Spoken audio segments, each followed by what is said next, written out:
Saudi আরবের বাদশাহ সালমান বিন আব্দুল আজিজ আল সৌদ দেশজুড়ে বৃষ্টির জন্য বিশেষ নামাজ বা সালাতুল ইস্তিসকা আদায়ের আহ্বান জানিয়েছেন। সৌদি রাজকীয় আদালতের এক বিবৃতির বরাতে জানানো হয়েছে যে আগামী বৃহস্পতিবার সারা দেশে এই নামাজ অনুষ্ঠিত হবে। আগামী ১২ ফেব্রুয়ারি অর্থাৎ ২৪ শাবান এই নামাজ আদায়ের জন্য দিন ধার্য করা হয়েছে।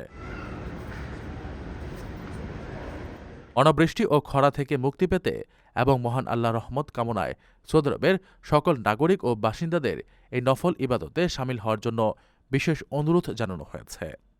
ইসলামী রীতি অনুযায়ী দীর্ঘ সময় বৃষ্টি না হলে বা খরার প্রাদুর্ভাব দেখা দিলে মহানবী হজরত মুহাম্মদ সাল্লাল্লাহু আলাইহি ওয়াসাল্লাম এর সুন্নাহ অনুসরণ করে এই বিশেষ নামাজ আদায় করা হয়।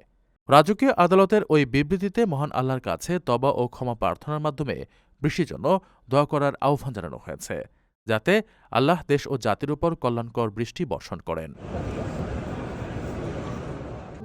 প্রবাসীদের জন্য নির্মাণ হচ্ছে দেশের প্রথম স্মার্ট সিটি, যেখানে থাকছে স্কুল, মসজিদ, হাসপাতাল, সুইমিং পুল, হেলিপ্যাড, পাঠাগার, জিম, সুপারমার্কেট, শিশু পার্ক সহ সকল নাগরিক সুবিধা। মাত্র ৩০ লাখ টাকা বিনিয়োগে মিলছে আকর্ষণীয় ফ্ল্যাট। প্লাটিনাম ইনভেস্টরদের জন্য ঢাকা বিমানবন্দরে ভিআইপি প্রোটোকল সুবিধা। বিস্তারিত জানতে যোগাযোগ করুন স্ক্রিনে দেয়া হোয়াটসঅ্যাপ অথবা ইমো নাম্বারে।